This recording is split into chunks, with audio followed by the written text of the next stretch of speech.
shift gears. Your next performer has been at the Women in Comedy Festival in Boston. You can see her all over New York. Please welcome to the stage, Subhah Argarwal. Yeah!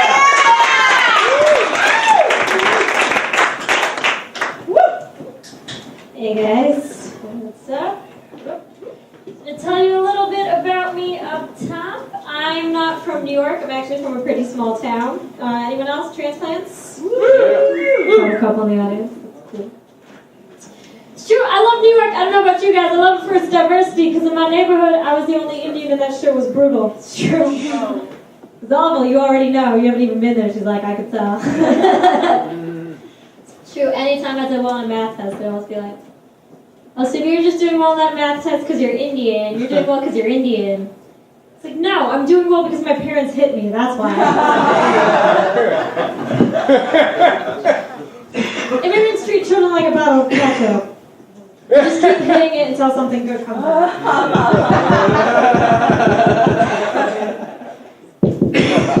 This one plays piano.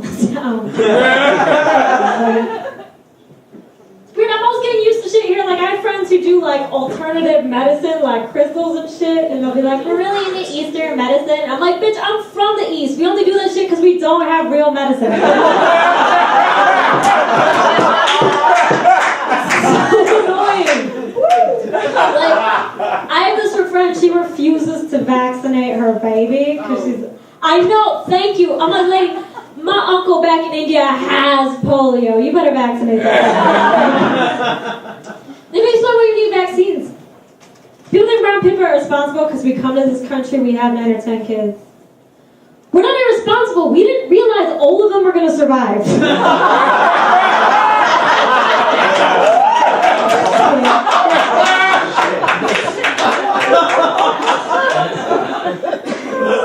Things are different there. Like, my mom's always making me watch documentaries to appreciate what I have. And I was watching this documentary on this village that's just tormented by lions in India. Broke my heart. And this is true. Same person that won't vaccinate her baby is not planning a safari trip to go see lions. And that's what it hit me. Everything that makes brown people's lives a living hell in the third world, white people in this country do for fun. She's over there like, oh my god, we're gonna see the lions. I'm so excited. I'm gonna get so close. I'm just gonna kiss his big dumb lion face. Meanwhile, my polio-ridden uncle is back in India freaking out like, what?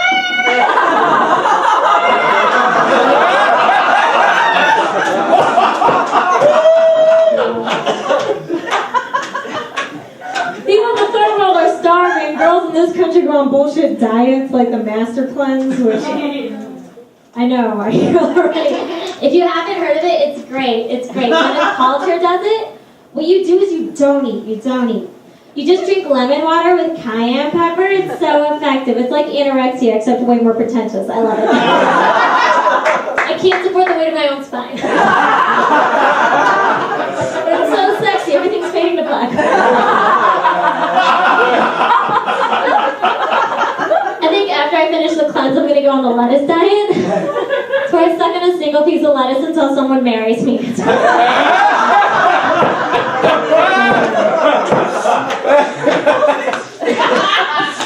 And everybody here is obsessed with bottled water. That drives me up a wall. It's like, no, we don't want to drink water from a well. We don't want any filters. We want to drink that water straight out the ground. I'm like, really? You want to drink water straight out the ground? Because that's what my mama had to do when she had tapeworms. So you might want to appreciate that chlorine, bitch.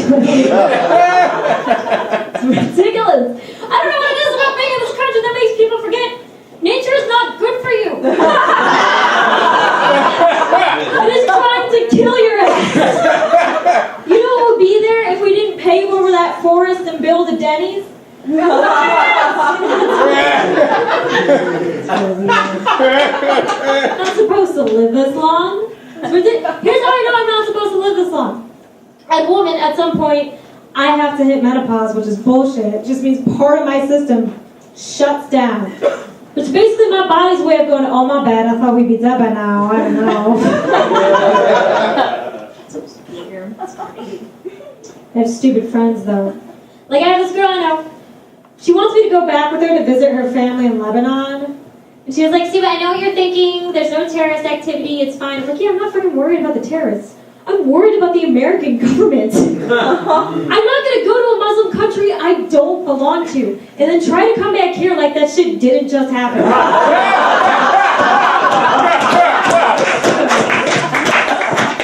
What am I going to tell the TSA? Oh, why was I going to Lebanon? You know, to relax. Put on a burqa in 300-degree weather and ball out spring break Lebanon. Brittany just fucked the bouncer. We must be in a desert because that bitch is thirsty. Don't hate me.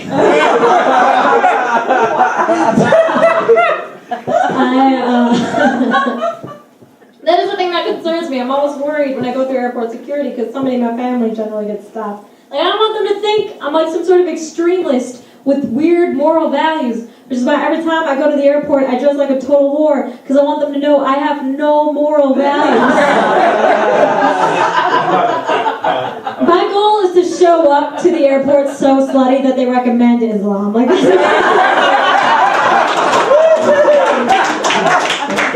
if you talk about Allah, because I can see your pussy.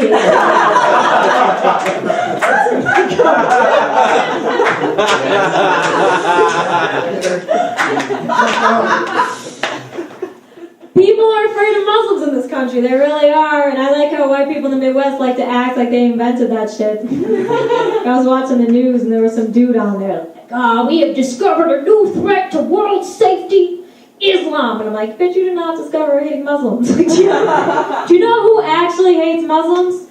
Other Muslims. That is who. There are plenty of peaceful people in the Middle East just trying to live their life. Like, I like those shoes. I'm going to buy those shoes. Boom! You know what? This is why we can't have nice things! I'm going home! Boom! I'll be in the desert!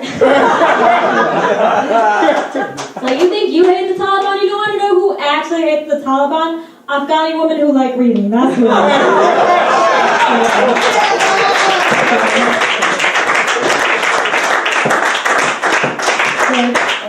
I like Islam, but I also like John Griffin's The Pelican Dream. Can I live? I just don't like how we treat it all like it's one group of people. Like, let me explain something. The Taliban, I think there's about 100 of them in Afghanistan. Do you understand that? The people that's in there, about 100 of them. There are 900 people in Pauly Shore's fan group. More people believe in Pauly Shore's career than they do Bonnie.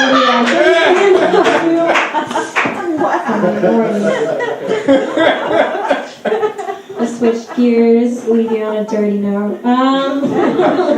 Just do this. I'm single right now, which is brutal, because like I keep getting my heart broken there, so but you just need to move on to the next dude. I'm like, I am not ready for this shit. It's like, this is too much dick in my life. Like, it's just, because I was raised on romance. They were like, Subhah, you just have to keep kissing frogs to get your prince.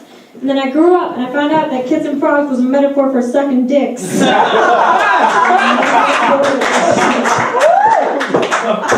Brutal.